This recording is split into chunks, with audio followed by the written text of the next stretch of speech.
আসসালামু আলাইকুম, আমি মোহাম্মদ মেহেদী হাসান। আজকের ভিডিও টপিকস আমি আমার ল্যাপটপে র্যামটা আপডেট করব। সো আমার যে ল্যাপটপটা পার্সোনালি ইউজ করি সেটায় র্যাম ছিল 4 জিবি। এখন আমি এটাকে 8 জিবি ইনস্টল করব।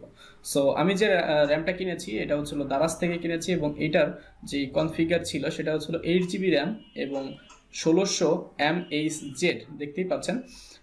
তো এই র্যামটা আমি ল্যাপটপে ইনস্টল করব। আর যেই দারাজ শপ থেকে কিনেছি সেটার লিঙ্ক আমি ভিডিও ডিসক্রিপশনে দিয়ে দিব, চাইলে আপনারা সেখান থেকে নিতে পারেন। আর আমার কস্ট পড়েছিল 1800, আমি একটা অফারে নিয়েছি। সো জানি না পরবর্তীতে এই অফারটা আপনাদের জন্য অ্যাভেলেবেল হবে কিনা।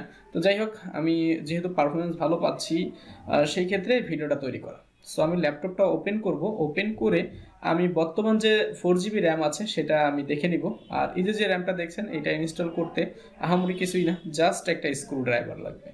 সো র্যামটা এই যে দেখেন এরকম একটা স্ক্রু ড্রাইভার হলেই হবে। সো এরকম একটা স্ক্রু ড্রাইভার নেবেন, র্যাম নেবেন, ল্যাপটপ নিয়ে বসে পড়বেন। সো আমার ভিডিও দেখে আপনারা সাথে সাথে করতে যেন না, সেই ক্ষেত্রে অনেকের ভিতরে কনফিডেন্স যদি না থাকে তাহলে প্রবলেমে পড়তে পারেন। তো যাই হোক, আমরা এখন চলে যাব স্ক্রিন রেকর্ডে। সো স্ক্রিন রেকর্ডে আসার পরে দেখেন আমি প্রপার্টিসে চলে যাচ্ছি। প্রপার্টিসে আসার পর এইখান থেকে আমরা এটাকে একটু বড় করি। বড় করার পরে দেখেন ইনস্টলড মেমোরি র্যাম যেটা হচ্ছে 4 জিবি, ঠিক আছে। সো আমি এটাকে কেটে দিচ্ছি। ওকে, এখন আমাদের যেটা হচ্ছে আমরা টাস্ক ম্যানেজারে যাব। টাস্ক ম্যানেজারটা ওপেন করলে আমরা এখান থেকে পারফরমেন্সে যদি যাই তাহলে আমাদের র্যামের পারফরমেন্স, র্যামের ডিটেলস মানে কনফিগারটা আমরা দেখতে পারবো। তো এখানে র্যাম হচ্ছে 4 জিবি, মানে 3 জিবি 3.9 জিবি শো করছে। আর এটার স্পিড হচ্ছে 1600 mAh এবং এখানে স্লট আছে দুইটা, ঠিক আছে। স্লট দুইটা, এই যে 1 of 2। আর র্যামের যেই ফরম্যাটটা ছিল মানে ফ্রম ফ্যাক্টর, সো সেটাও দেখা গিয়েছে এখানে। তো যাই হোক, আমি এটাকে শাটডাউন করে দিচ্ছি। শাটডাউন করে দেওয়ার পর আমরা ল্যাপটপটা উল্টাবো এবং এর পিছনে যেই স্ক্রুগুলো আছে, যে কটা স্ক্রু খোলার সে কটা আমরা খুলবো। এক একটা ল্যাপটপে এক এক কনফিগারে স্ক্রুগুলো সেট আপ করা থাকে। সো আমার এটাই যেটা হচ্ছে পিছনে জাস্ট দুইটা স্ক্রু আছে, সেই দুইটা খুললেই আমার কাজ শেষ। তো এই দুইটা খোলার জন্য আমার যেটা করতে হবে, আমি এখান থেকে ব্যাটারিটা খুলে নিব। সো একটু প্রবলেম, এক হাতে ব্যাটারি খোলা, তো আমি খুলে নিচ্ছি এখন। ওকে, ব্যাটারিটা খুলে নিলাম।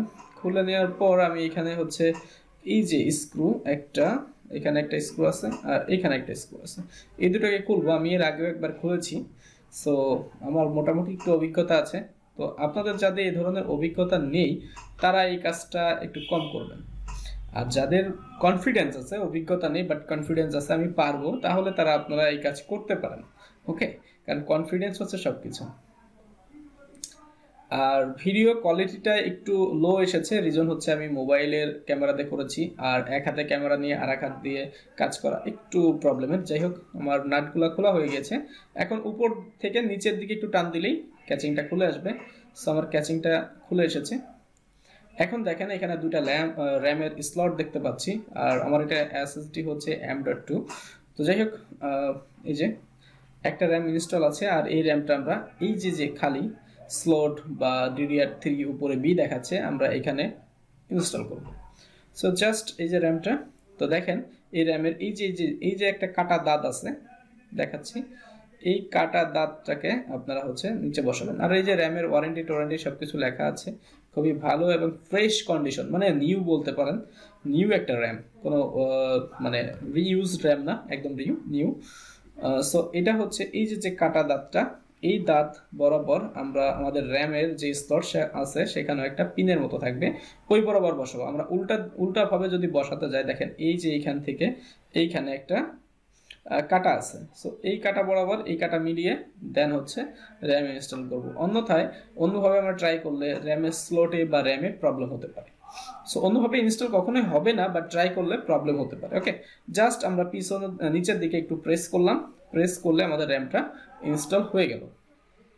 এখন আমরা এটাকে জাস্ট ব্যাটারিটা লাগিয়ে, মানে ব্যাক সাইডটা লাগাবো না, ব্যাটারিটা লাগাবো অ্যান্ড র্যামটা মানে আমার যে ল্যাপটপটা সেটাকে আমরা ওপেন করব।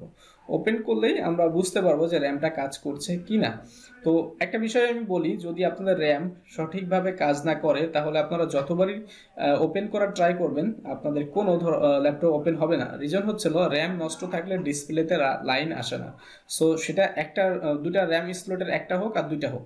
তো যেহেতু আমার র্যামের পারফরমেন্স ভালো এবং র্যামটা ভালো ছিল, সেহেতু আমি ফার্স্ট ক্লিকেই আমার ডিসপ্লেটা শো করেছে। তো ওপেন হওয়ার পরে আমি এখান থেকে প্রপার্টিসে যাব, মানে আবার স্ক্রিন রেকর্ডে চলে যাচ্ছি। সো প্রপার্টিসে আসার পরে দেখতে পাচ্ছি আমাদের এখানে 12 GB র্যাম ইনস্টল হয়েছে এবং এইখান থেকে ইউজেবল 11.9। ঠিক আছে। এবং নিচে দিকে যদি আমি টাস্ক ম্যানেজারে যাই, টাস্ক ম্যানেজারে গেলে এইখান থেকে আমরা এটাকে একটু বড় করব এবং পারফরমেন্সে গেলে বাকি সব কিছু আমরা এখান থেকে দেখতে পাবো। সো পারফরমেন্সে চলে যাচ্ছি। সো র্যাম দেখেন 11.9 দেখাচ্ছে এবং আমাদের এখানে অ্যাভেলেবেল আছে 9.4 GB এবং এটা হচ্ছে স্পিড 1600 mAh। স্লট ইউজ হয়েছে দুইটা, ছিল সোডিম। ঠিক আছে, ফ্রম ফ্যাক্টর সোডিম। তো সবাইকে ধন্যবাদ। যদি ভিডিওটা ভালো লাগে অবশ্যই লাইক, কমেন্ট এবং শেয়ার করতে একদমই ভুলবেন না।